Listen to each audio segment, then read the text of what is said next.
In a world that often turns its eyes away from uncomfortable truths, one African leader has decided to speak out loudly, boldly, and without compromise. At a forum dedicated to sovereignty and human dignity, President Ibrahim Traoré of Burkina Faso delivered a message that stunned the entire hall. He did not speak about war, sanctions, or geopolitics.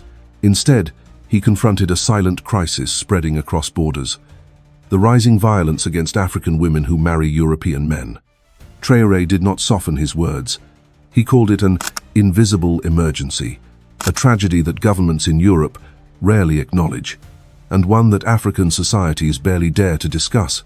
He warned that too many women are leaving their homelands believing in a dream, only to find themselves trapped in homes where their voices are ignored, their bodies are controlled, and their dignity is stripped away. And then he asked the question that froze the room: how many more women must suffer before we admit that this is not love gone wrong but a system failing them? If you believe these untold stories deserve to be heard, and that Africa's daughters deserve protection no matter where they go, stay with me until the end of this story.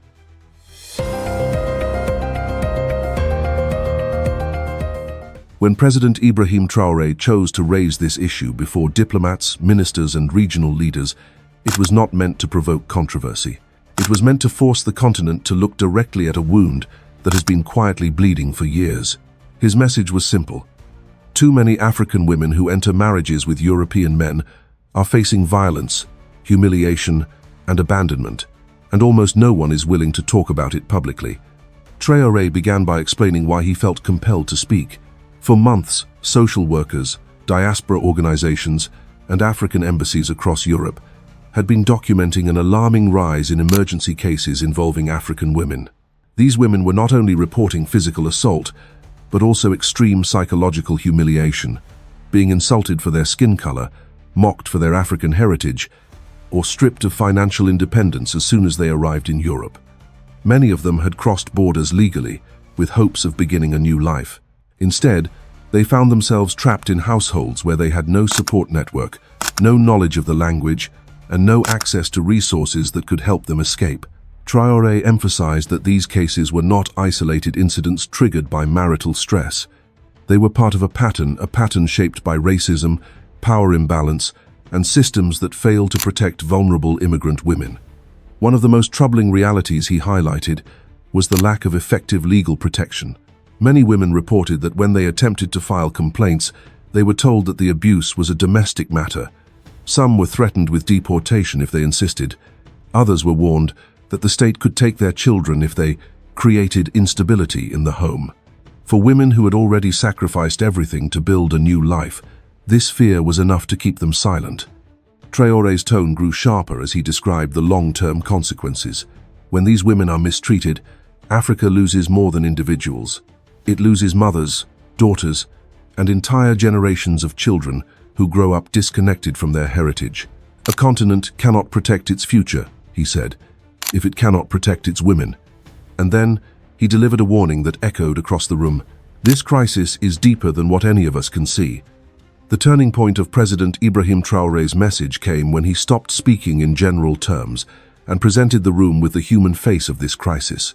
His voice lowered, and the hall went silent as he recounted one of the most disturbing cases reported to African embassies, an incident in the United Kingdom that has since become a symbol of the silent suffering many African women endure. It involved a young Nigerian woman, full of hope, who had married a European man after months of long-distance communication. She believed what many others had believed, that marriage abroad meant stability, safety, and opportunity. She left her family, her community, and everything familiar behind. But within just a few weeks of arriving in Europe, the dream she had held so tightly turned into a nightmare. Traoré described how the abuse began subtly controlling her phone, limiting her communication, mocking her accent. But it soon escalated. She was punched in the face. She was grabbed by the throat. She was called animal, monkey, and too dark. And in one of the most dehumanizing insults, she was told that she had no brain, that she was lucky to have been rescued from Africa. Even more disturbing, the man refused to introduce her to his family, yet he had met her entire family back in Nigeria, something Traoré pointed out as a red flag, often missed by young women who place their trust in men who present themselves as saviors. The room grew heavier as Traoré explained what happened next. When the woman finally managed to escape the home and seek help, the man immediately filed for divorce, not out of remorse, but to protect himself legally and to position himself as the victim in the eyes of the authorities. As Traoré emphasized, this sequence is not unusual. It is a calculated move seen in numerous cases across Europe, where abusive husbands use legal structures to shield themselves and punish the women who dare to flee. What shocked the audience most was not the violence itself, but the reaction of the system. Social workers dismissed her story as relationship stress. Police told her the situation was a private dispute, and child protection services warned her without evidence that removing herself from the home might result in her child being placed in foster care. This, Traoré said, is the true face of the crisis, a system that silences women before they can even ask for help. But the world did not stay silent after Traoré spoke, and the reactions were immediate across Africa, across Europe, and especially across global media following Africa news closely. After President Ibrahim Traoré laid bare the brutal details of the Nigerian woman's ordeal, the hall did not remain silent for long. A wave of shock, disbelief, and anger rippled through the audience. African diplomats exchanged heavy glances. Delegates from women's organizations sat frozen, some shaking their heads in frustration because they had heard stories like this before, but never from the lips of a sitting African president. And journalists covering Africa news almost immediately began typing furiously, knowing these words would resonate far beyond the continent. The first major reaction came from the African diaspora. Across Europe, African women who had lived through similar experiences began sharing their own testimonies online. Many said they had stayed quiet for years, afraid that no one would believe them, or ashamed to admit that the dream they chased had turned into a trap.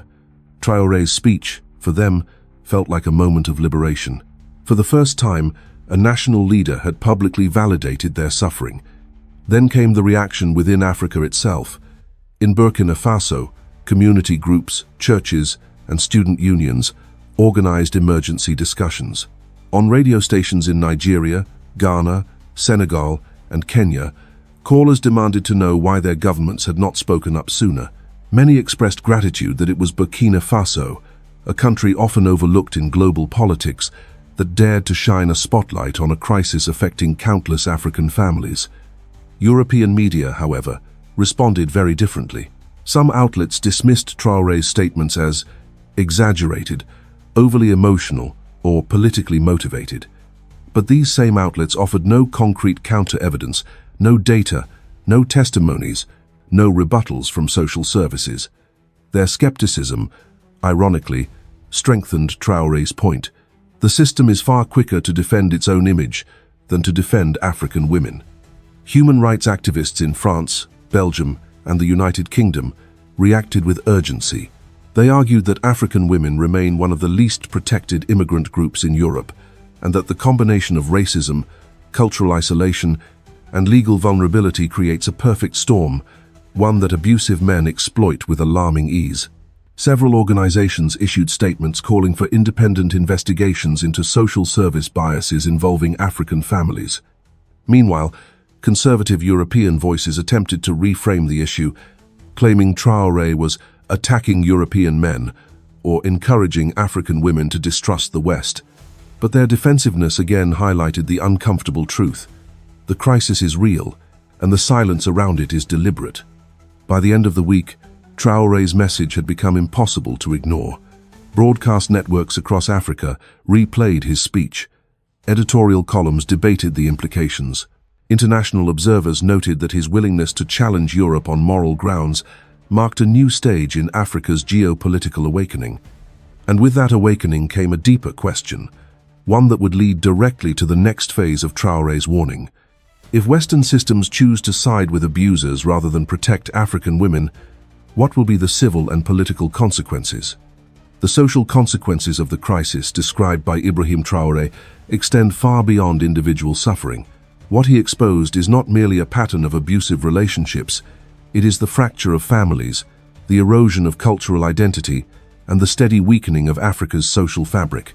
And as Traoré emphasized, whenever an African woman is harmed abroad, the impact does not end with her. entire communities feel the loss. The first civil consequence is the destruction of family stability. When African women experience violence in Europe, they are often left without support networks. Many endure the abuse in silence because they fear losing custody of their children. This fear is not unfounded. Child protection services in several European countries have a long record of disproportionately removing children from immigrant families, especially when the mother is African and the father is European. The result is devastating.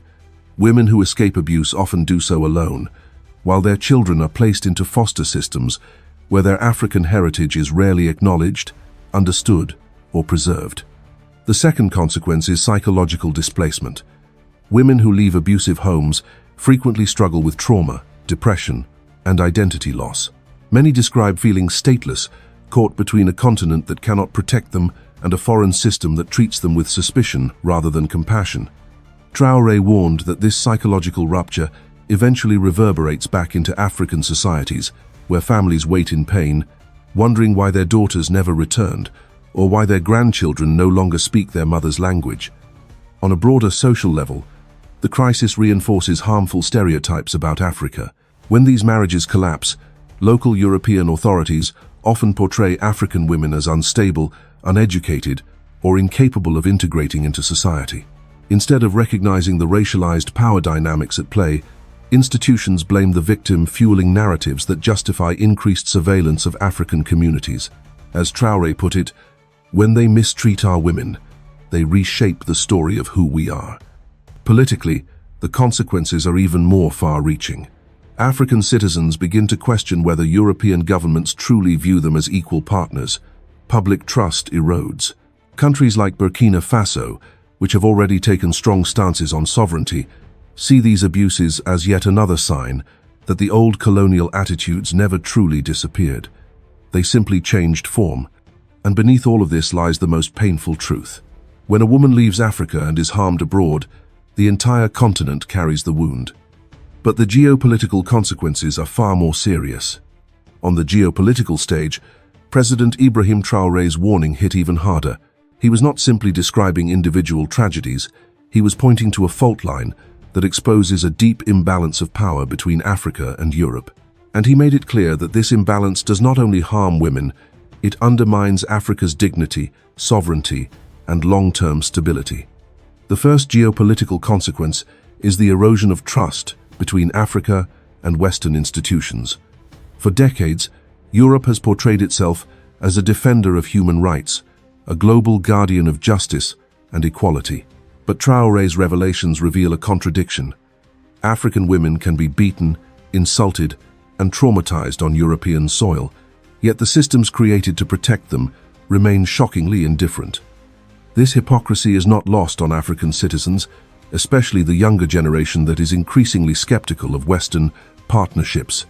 As the story spreads, more people in Burkina Faso and across the continent begin questioning, if Europe cannot protect one African woman, how can it claim to protect African nations? Second, Traoré's message challenges the traditional narrative of moral superiority long held by Europe. By bringing forward real cases, hard statistics, and undeniable testimonies, he forces the international community to confront an uncomfortable truth. The mistreatment of African women abroad reflects a systemic failure, not an isolated flaw, and that failure directly contradicts the values Europe promotes globally. This has led many African commentators to argue that the crisis represents a form of modern colonial violence, not through armies, but through institutions that quietly strip African women of their agency. Third, the situation has significant diplomatic implications. African governments are now under rising pressure from their own citizens to demand accountability from European states.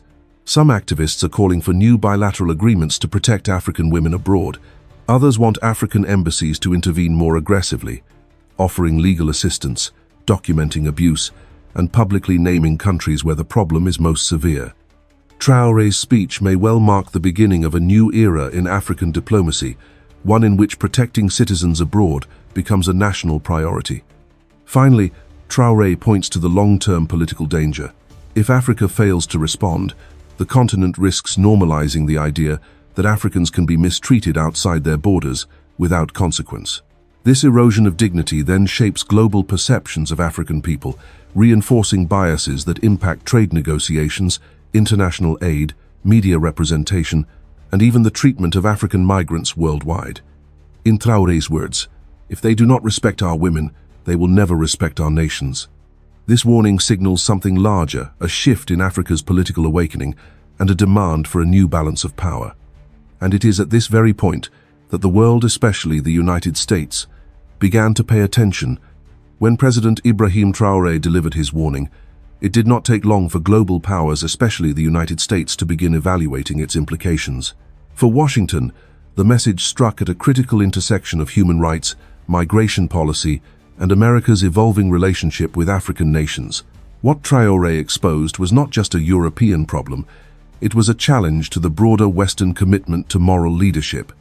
In the United States, analysts quickly noted that Traoré had done something unusual.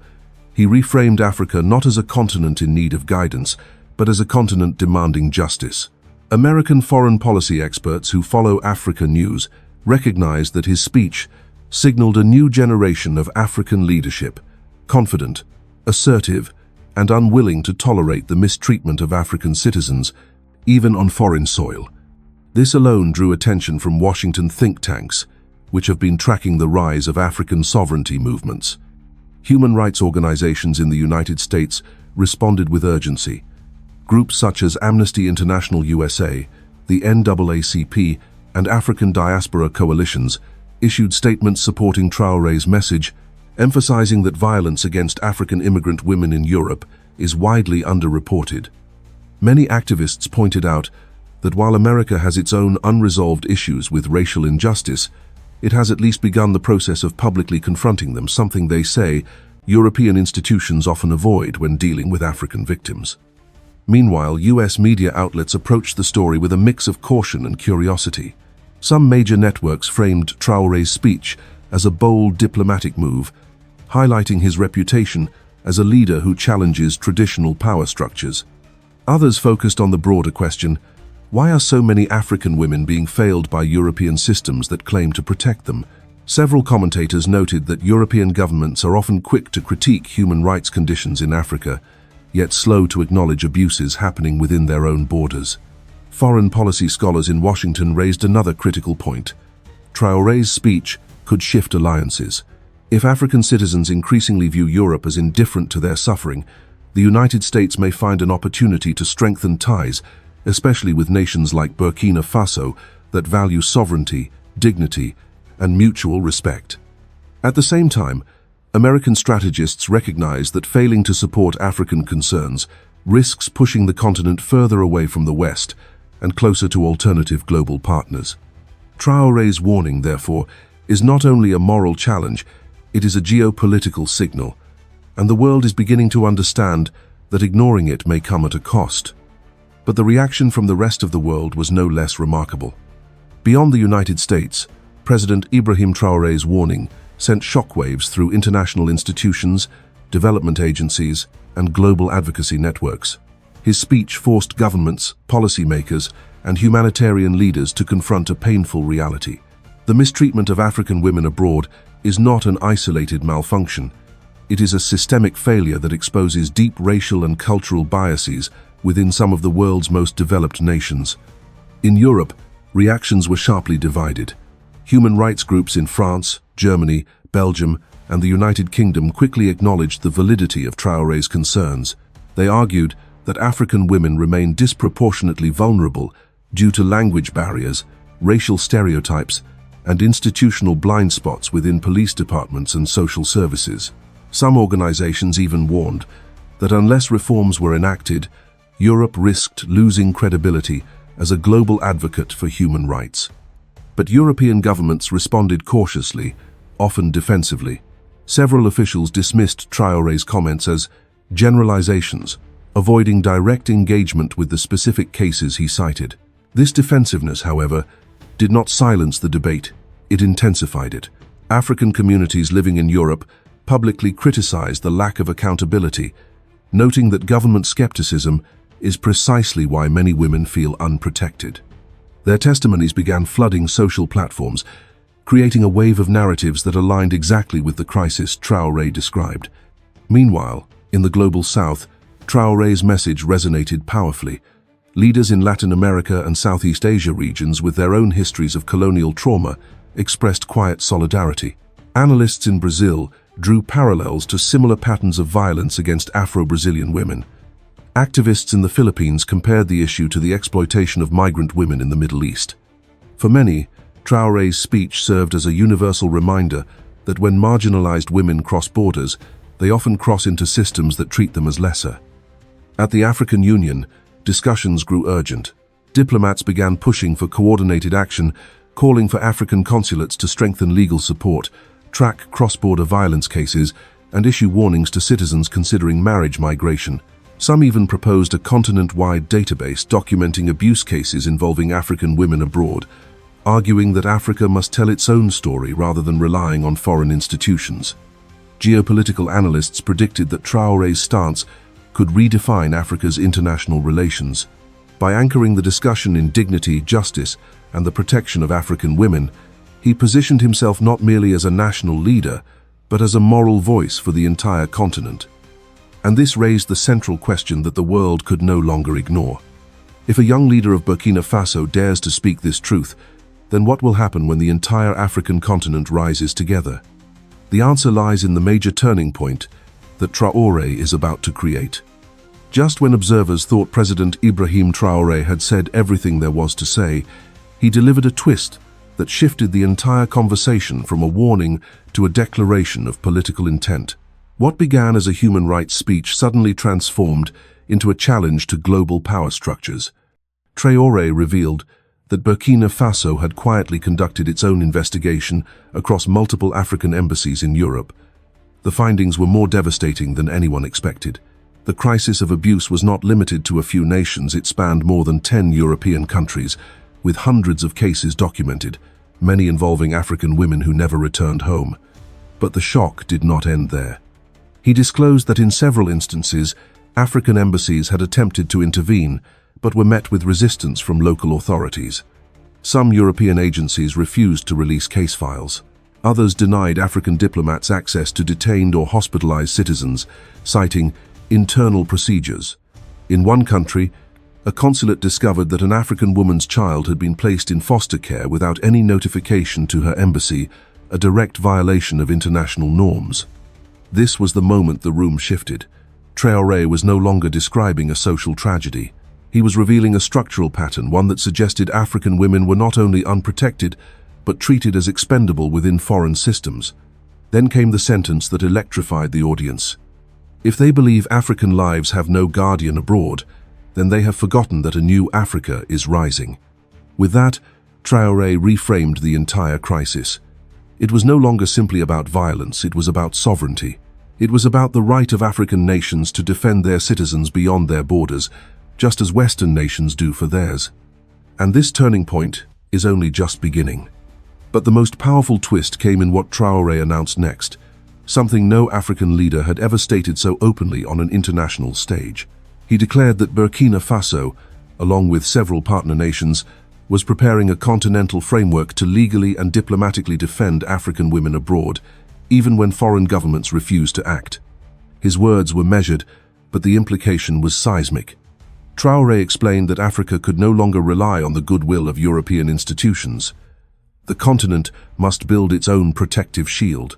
The new framework would include cross-border legal assistance, emergency relocation plans for abused women, and direct diplomatic pressure on countries that repeatedly mishandle cases involving African citizens. It would also establish partnerships with African diaspora networks, empowering them to identify hidden abuse and report it without fear of retaliation.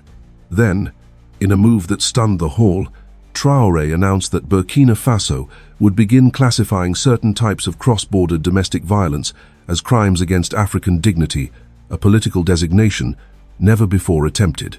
Under this framework, abusive men could be barred from entering African countries, flagged in diplomatic registries, and prohibited from engaging in further cross-national relationships involving Africa. For many in attendance, this was more than a policy shift, it was a reclamation of agency.